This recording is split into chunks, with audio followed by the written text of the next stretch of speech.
We're tired of being treated as if Kingston is the only place in Jamaica. Kingston is not Jamaica. The first issue we want to take on this year as a chamber is the Montego Bay bypass. Mr. Winston there has corrected me and says that it's not a bypass, it's a perimeter road. When we can get the people in Kingston who have named it the Montego Bay bypass to change the name, then of course we will adopt it as well. But for now, I will continue to use the term that is being used. This bypass is critical and long overdue.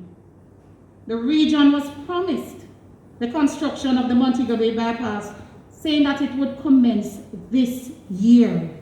We've been patient and endured the dangerous, counterproductive, and grossly inconvenient traffic conditions year after year, only to be informed that the construction has been delayed to next year. For me, this is unacceptable. This delay is only adding to the already overwhelming constraints the region is currently faced with.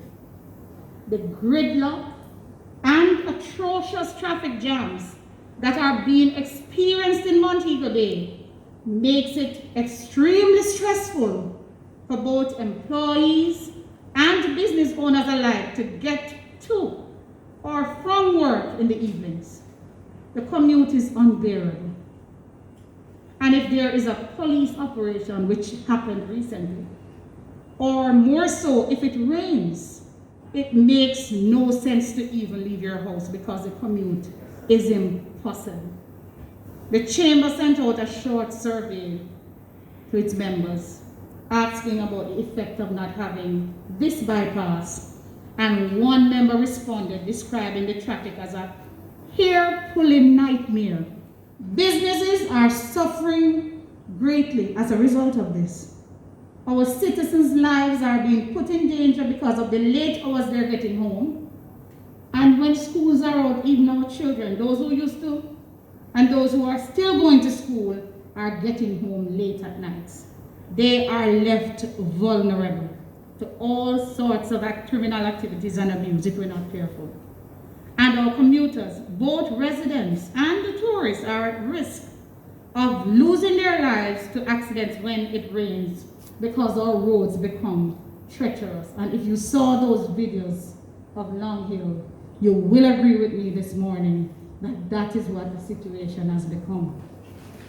Yet, the powers that be continues to take it for granted. Last year, a child lost their life, and we cannot continue to have the city and southern Jamaica strangled because of this piece of infrastructure. The repairs to that road need to be done right now, and we are suggesting that the Tourism Enhancement Fund be used to do that development as it has an effect on that industry. That piece of infrastructure has been called for since I can remember back in the early 90s, and Mr. Dare was one of the proponents. It's time to do it. I came from Kingston a couple of Fridays ago. I arrived at the airport roundabout at 5:45. I did not get home to my house in Granville until 9 o'clock. A traverse that normally takes 8 to 10 minutes took nearly 4 hours, and that is ridiculous. The economic activity the construction will create is essential to the local economy, and that piece of infrastructure must be in place to help and facilitate the economy recover when the time comes. The other issue with infrastructure, Madam President, is the bridge in the western lane of the Howard Cook Road, right at the entrance to the new closed harbour park. That bridge has been slated for replacement for, I believe, 3 years now. It should have been done while we were locked down as a country during COVID.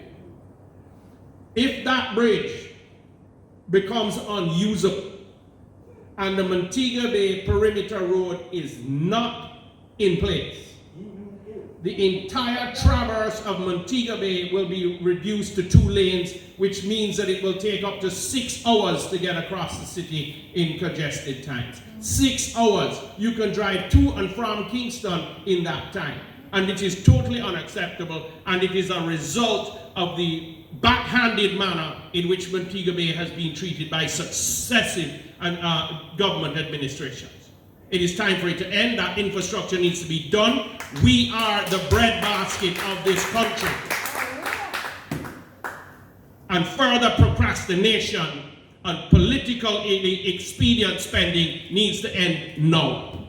We're tired of being treated as if Kingston is the only place in Jamaica. Kingston is not Jamaica. We're imploring the government and the relevant authorities to reconsider this delay. And at the start of the construction of the Montego Bay bypass this year, as was promised to the people of Montego Bay, because we have suffered enough.